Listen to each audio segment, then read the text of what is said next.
Oi, pessoal, tudo bem? Hoje nós vamos conversar aqui sobre a Klabin. Vou trazer para vocês uma atualização aqui da empresa. Os resultados dela vão sair no mês de novembro, ok? Mas hoje nós vamos focar especificamente nas suas projeções de preços. Como que está o seu preço teto? Qual o seu valor intrínseco atual? Quais os seus descontos? Será que essa última queda que aconteceu nesses últimos meses abriram novas oportunidades? Será que vai cair mais? Bom, é sobre isso que eu vou tratar com vocês hoje. Antes, já deixa a sua inscrição, o seu like também, tá? Que é muito importante aqui para o crescimento do projeto do canal, ok? Vamos então, primeiramente, passar uma introdução sobre a Klabin, tá? Principalmente sobre esse modelo de negócio dela e como ela vai ser afetada com a alta do dólar que vem acontecendo. A empresa, então, trabalha com celulose, com papel, com o segmento de embalagens também, tanto para caixas de papelão como também sacos industriais, onde esse segmento vem crescendo nesses últimos anos, até por conta das entregas terem aumentado, né? Trazendo o cenário do dólar para vocês, dentre esses três, a celulose é a que mais vai ser afetada, até por conta das suas exportações, por exemplo. E no caso para papel e embalagem, o destaque fica mais para a queda em vendas e afins, tá? Então, trazendo mais detalhes sobre esse portfólio, pessoal. Hoje temos quatro carros-chefes aqui na empresa, que fica para fibras, vindo do eucalipto, do pinus, das aparas também. No caso para as reciclagens, ok? Temos a celulose, que é utilizado para fibra curta, fibra longa e também fluffs, tá? Para o segmento de papel, dá para a gente destacar aqui aqueles papéis cartões, utilizados em caixas de leite e também em cervejas, tá? E container board também, que são aqueles rolos maior para a produção. Para embalagens, o destaque fica para sacos de entregas e afins e o papelão ondulado, aquele que todo mundo já está ambientado, tá? Dentre esses, igual eu trouxe para vocês, a celulose vai ser a mais afetada com esse crescimento do dólar, tá? E os outros vão depender bastante da situação atual aqui do Brasil. Uma inflação mais elevada, por exemplo, pessoal, pode reduzir as vendas de alguns produtos. Isso, consequentemente, reduzir a demanda de matéria-prima. Assim, a oferta acaba caindo e reduzindo um pouco as vendas também. Então, reparem que é uma cadeia, né? Um efeito dominó. A situação acaba acarretando em várias outras consequências. Mas apesar disso tudo, pessoal, a empresa ela vem trazendo perspectivas positivas para o aumento das vendas de todos os segmentos praticamente. Eu trouxe aqui os principais, ok? Como, por exemplo, o mercado de celulose no mundo, que vem crescendo ano a ano. Até 2026, vamos ter um pulo aqui de 63 para 66. As vendas de fraldas para adultos e também fraldas infantis vem tendo um crescimento, a tendência é que continue esse crescimento, principalmente para aquela parte de fluffs, tá? Para o mercado de container board também vemos um crescimento aqui e o mercado de cartões no mundo também tende a ter um crescimento aqui, tá, pessoal? Até mostrando para vocês, ó, as perspectivas são positivas até 2035 para esses dois gráficos abaixo aqui do container board e também dos cartões. Eu trouxe os principais, tá? Apenas para trazer um resumo para vocês, eu vou trazer uma atualização mais detalhada quando os resultados de novembro saírem, tá? Mas a gente percebe aqui que o potencial da Klabin segue muito positivo, apesar dessa situação atual que o Brasil se encontra, né? A economia está um pouco bagunçada, gastos públicos elevados, está derrubando a bolsa, está afetando a inflação, vai afetar a Selic. Nesses próximos 3 anos aí a gente pode enxergar uma certa volatilidade e também certezas. Muito bem, todos esses crescimentos que eu trouxe para vocês, consequentemente, vão afetar positivamente a carteira da Klabin. Por quê? Basicamente, a empresa ela está trabalhando bastante para reduzir a sua exposição na celulose, que, querendo ou não, acaba afetando bastante os resultados da empresa, acaba trazendo instabilidades. E a tendência até 2025 é de uma redução da celulose e um aumento considerável dos outros segmentos versus a celulose aqui no seu EBITDA. Em resumo, o papel e embalagem vão ter 73% versus 27% até 2025 no EBITDA da Klabin. Isso, na minha opinião, é positivo, tá? A empresa consegue reduzir essa exposição na celulose e consegue trabalhar mais no papel e na embalagem, que também tem um potencial enorme aqui no Brasil, tá? Foquem muito no EBITDA da Klabin, tá, pessoal? A Klabin utiliza o seu EBITDA ajustado para entregar os seus dividendos. Como que funciona isso? isso, política de dividendos e também JCP da Klabin tem como base uma entrega de dividendos de 15 a 25% do seu EBITDA ajustado. Perfeito? Então sempre se baseie em cima do EBITDA ajustado e não no lucro líquido no caso, tá? A Klabin é uma empresa que vem entregando bons dividendos nesses últimos anos, certo? Eu trouxe para vocês no último conteúdo que a Klabin, ela tende a ter um crescimento nesse EBITDA nos próximos anos, tá? O fato relevante daquela época informou que até 2027 a tendência de um incremento, ou seja, um crescimento de 3 bilhões nesse EBITDA até 2027. Você investindo hoje, você vai colher esses dividendos lá no futuro, esse crescimento dos dividendos lá no futuro, tá? Então você pode até não receber os seus dividendos próximos a 6% hoje, mas futuramente você pode vir a receber tranquilamente, tá? Então teríamos aqui um crescimento no preço teto futuro, tá? Outro fator que pode também auxiliar a entrega desses dividendos futuramente, principalmente vindo no ano de 2027, exatamente no mesmo ano que a empresa tende a ter esse crescimento no EBITDA, é uma desalavancagem até 2027 aqui, até por conta dos projetos que a empresa vem entregando, tanto do Puma 2 e também do Caetê. Esse Caetê tende a ter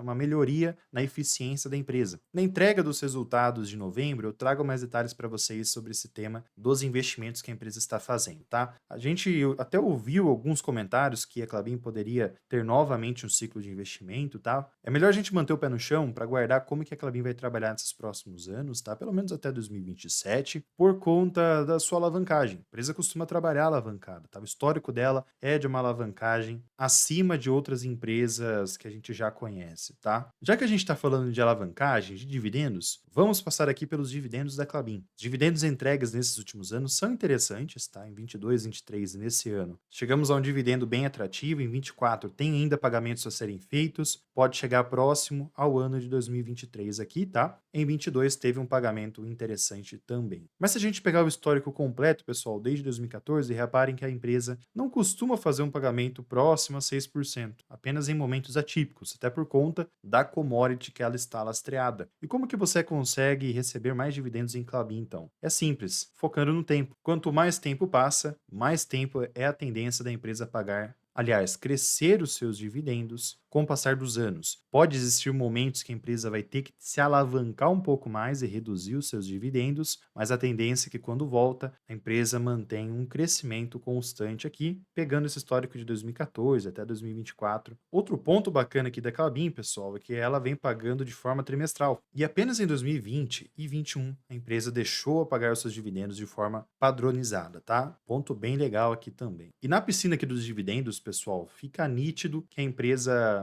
precisa cair bastante para conseguir chegar próximo ao seu preço teto, tanto de 6%, 8% e 10%, tá? Reparem que nesse momento, levando em conta o histórico de um ano, de 12 meses, a empresa não está próxima ao seu preço teto de 6% pelo menos, tá? Em tempos anteriores existiram momentos que a empresa estava atrativa. Se a gente pegar até o histórico dos últimos 3 anos, aqui sim a gente pode ter aqui uma possibilidade de receber 6% de dividendos, mas aqui já é levando em conta os últimos 3 anos de pagamentos. E aí já pegaria um momento que a empresa pagou muitos dividendos. Então eu prefiro ser mais conservador aqui, tá? Acho que levando em conta esse gráfico de um ano faz mais sentido. Para quem tem curiosidade, eu também peguei o histórico dos últimos 5 anos de pagamentos. E aí, nesse caso, a empresa também não está dentro da faixa dos 6% de dividendo, tá, pessoal? Até porque pega o ano de 2020 e 2021. Foram momentos que a empresa não pagou bons dividendos, tá? Eu prefiro levar em conta o histórico dos últimos 12 meses aqui. Eu também fiz uma análise em cima de uma projeção dos dividendos para o próximo ano, levando em conta os últimos 12 pagamentos, no caso aqui, do seu EBITDA ajustado. E ficaria bem próximo a essa situação atual do preço teto de 12 meses. Para trazer de forma numérica esses dados, repare então que o preço teto dos 12 meses, estamos com uma margem de segurança praticamente no 0 a 0. Em 3 anos, temos uma margem mais positiva, mas aqui nesse caso consideramos 2022, que já é um período que a empresa pagou mais dividendos, e em 5 anos ficaria bem mais negativa essa margem de segurança por conta de 21 e 20, tá? Esse é o cenário atual do preço teto da Klabin, tá, pessoal? E para quem gosta de analisar o valor justo de Graham, estamos aqui com uma margem de segurança mais negativa também. também, até por conta da queda do seu lucro nesses últimos anos, tá? Isso acabou afetando bastante o LPA da ação, que é um indicador que a gente utiliza aqui nessa fórmula do Benjamin Graham, tá? Um ponto que eu quero que vocês se atentem aqui. Essas empresas voltadas a commodities tendem a ter uma queda nos seus indicadores quando o cenário é negativo para a empresa e aos poucos os seus indicadores vão melhorando. Então é importante também ficar de olho nesse tópico, tá? Tendo uma análise mais inversa. É o que eu sempre digo para vocês. Essas empresas voltadas, ligadas a commodities, são bem mais técnicas. Por isso, se você não sabe analisar esse tipo de empresa, foca mais nas empresas perenes, ok? Lembrando a todos que eu utilizo esses gráficos pelo scanner da bolsa, tá? Vou deixar o link aqui embaixo para quem quer acessar e ter todas essas disponibilidades, tanto análise de preço-teto, valor intrínseco e muito mais de várias outras empresas. Muito bem, então passamos agora para a análise técnica de Klabin. Vou focar mais especificamente na KLBN11, tá? Todos os dados que eu trouxe aqui foram da KLBN11, que é o ticker que tem mais volume, trazendo uma introdução aqui da empresa. É uma ação que trabalha em tendência de alta no longo prazo, apesar de certos momentos trabalhar em uma tendência de baixa e até mesmo demorar um pouco para engrenar, beleza, pessoal? Então você precisa entender os momentos certos de aportar, os momentos do mercado e focar nesse longo prazo. Tudo bem? Ampliando o cenário para vocês aqui, estamos num ponto muito importante agora, tá? Nesse mês aqui de outubro, chegamos bem na região dos 19,87 até os 19,84, tá? Essa região ela é muito importante, pois é um suporte muito relevante, tá? Pode segurar os preços nesses próximos meses. Vamos acompanhar. Se tiver um rompimento, pode vir buscar os 19,43 e aí sim, pode ter a tendência invertida para baixo para vir buscar os 18,39 e até mesmo mais abaixo, 17,36, logicamente se tiver o rompimento, tá? Mas repito, essa região aqui dos 19,87 e 19,84 é um suporte muito forte, fica próximo à média móvel dos preços dos últimos 20 meses. Uma região muito interessante, toda vez que chega próximo dessa média, costuma ter um retorno, tá bom? Pelo menos na maior parte das vezes quando não tem a sua inversão de tendência, tá? Até trazendo mais detalhes aqui do seu gráfico semanal, a gente percebe que semana passada teve uma queda bem relevante, tá? Conforme vemos nesse candle preto aqui, tá? Nessa semana vem tendo um crescimento, podemos enxergar aqui um crescimento maior.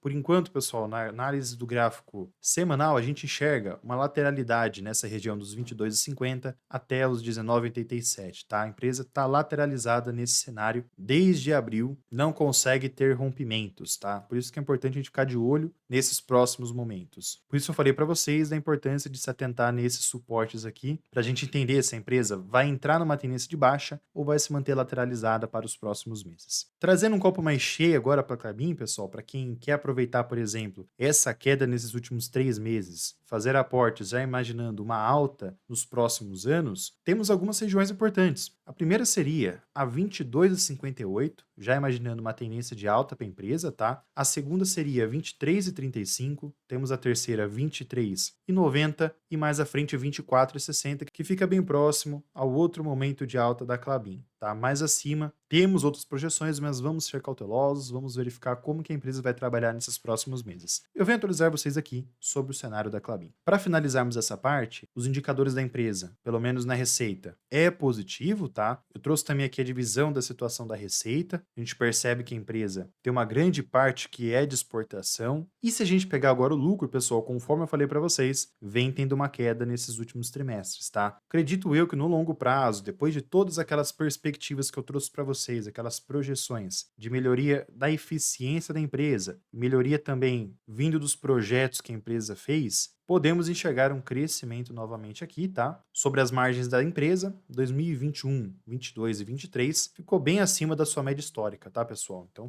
foram anos bem atípicos aqui, levando em conta o seu padrão dos últimos anos, mas logicamente depende muito de ciclos, tá? E a gente está enxergando que a empresa vem fazendo investimentos. Então a gente não pode só olhar o passado, tem que olhar para frente também. O que a empresa está fazendo para melhorar? Para manter, por exemplo, esse cenário de 23 e de 22, né? Logicamente que o dólar aqui aqui fez muito preço, tá? Passando para os seus indicadores mais técnicos, pessoal, seu PL hoje está a 15,70, está bem elevado, levando em conta os últimos anos. Temos o PVP hoje, que está a 2,67, está abaixo da sua média histórica. Temos o preço sobre as receitas, que hoje está a 1,38. Ponto interessante aqui, vou até ampliar para facilitar a visualização de vocês, é que ele está bem abaixo da média dos últimos anos. Ponto bem legal. Sua margem EBITDA está em 29,87, teve uma queda levando em conta os últimos anos. Vejam que está abaixo de todo o seu histórico passado. O ROI está a 17 hoje. Reparem que a empresa vem mantendo também um ROI bem interessante. O crescimento da Selic vai comprometer aqui, tá, pessoal? Temos o patrimônio, que vem crescendo bastante nesses últimos anos também, um ponto muito bacana aqui. Fica nítido no seu VPA atual e no seu LPA, se baseando pelo lucro líquido, enxergamos essa queda. Hoje está a 1,3 a 1,30, tá? Então a gente vem enxergando um equilíbrio dos indicadores. Em alguns, vemos descontos, outros enxergamos que a empresa está cara. O preço teto, ele é um pouco mais técnico, vai depender muito da sua análise e perspectiva para o longo prazo para a empresa. Esse que tem que ser o foco seu, na verdade, e valor intrínseco também varia bastante, tá? Empresa muito técnica, a gente tem que analisar todo o cenário, compreender melhor como que ela vai caminhar quanto ao crescimento para os próximos anos, por exemplo, tá? Pegando o histórico de 5 anos, a Klabin foi um ótimo investimento, até por conta dos anos de 2021 e 22, tá? Em 23 teve um crescimento interessante aqui, tá? Você estaria hoje acima do Ibovespa e do CDI. Se a gente pegar também análise em cima do dólar, pessoal, conforme vocês estão acompanhando, o dólar está crescendo nesses últimos meses. O cenário atual é o seguinte: desde abril de 24, o dólar teve um crescimento, um rompimento da sua tendência de baixa. E isso, consequentemente, vem trazendo um crescimento. O dólar teve até uma queda nesses últimos 3 meses, mas nesse mês voltou a ter uma elevação por conta do fiscal, tá? Reparem como fica nítido que esse canal de baixa copiou o movimento desses últimos meses. Chegou próximo a essa região e teve o retorno. Muito interessante isso, tá? Mas se a tendência continuar, pessoal, podemos voltar a patamares de 5,70, por exemplo, e chegar aqui próximos a R$ 6 ou até mesmo ultrapassar, dependendo do cenário negativo, tá? Melhor a gente se manter cauteloso, tem que aguardar como que o Brasil vai caminhar nesses próximos meses, tá? Se a gente pegar o Ibovespa aqui, o cenário também é de indecisão. Reparem que no mês aqui de outubro, o Ibovespa está praticamente andando de lado aqui, tá? Vem tendo altas, depois baixas, então ainda existe muita incerteza no mercado. Se continuar essa baixa, igual eu falei para vocês em outros momentos, pode vir concretizar abaixo dos 130 mil pontos, tá? Ou ficar bem próximo aos 130 mil pontos. E aí temos cenários mais negativos, como 128, 125 e uma região mais forte para segurar os preços. E repito novamente para vocês, se a Selic se elevar, o valuation das empresas vão sofrer alterações negativas. As dívidas vão se elevar também. Isso vai afetar os preços das ações, tendo desconto nas ações e, consequentemente, no Ibovespa. E aí podemos concretizar essa queda. Se a gente pegar o gráfico semanal do Ibov, parece que o gráfico está mais positivo, tendo apenas uma retração aqui para voltar à sua tendência de alta. Porém, aqui no seu gráfico diário, a tendência é de baixa e estamos numa região muito importante aqui, até para definir se ele vai continuar a uma alta ou se vai continuar essa tendência de baixa no seu diário. Isso seria ruim aqui para o seu gráfico semanal, por exemplo, pois romperia a média móvel dos preços das últimas 2 semanas, né? No caso que não seria preços, né? Seria pontos, né? Vamos aguardar, vamos ficar de olho para verificar como que vai trabalhar o Ibov nessas próximas semanas. E o que eu digo para vocês? Bolsa caindo, ações caindo e naturalmente vem abrindo muitas oportunidades. Tem muitos ativos que estão começando a ficar bem atrativos, tá? O que eu estou fazendo? Equilibrando aportes, empresas estratégicas e, ao mesmo tempo, também mantendo um caixa. Fazendo esses dois equilíbrios, você consegue manter também uma estratégia conservadora, que caso a bolsa suba, você fez aportes inteligentes e caso ela venha a cair, você também tem um caixa interessante. Para quem gosta desse tipo de ação, eu também deixo ao lado aqui um conteúdo que eu fiz recentemente sobre a Irani. Vou ficando por aqui.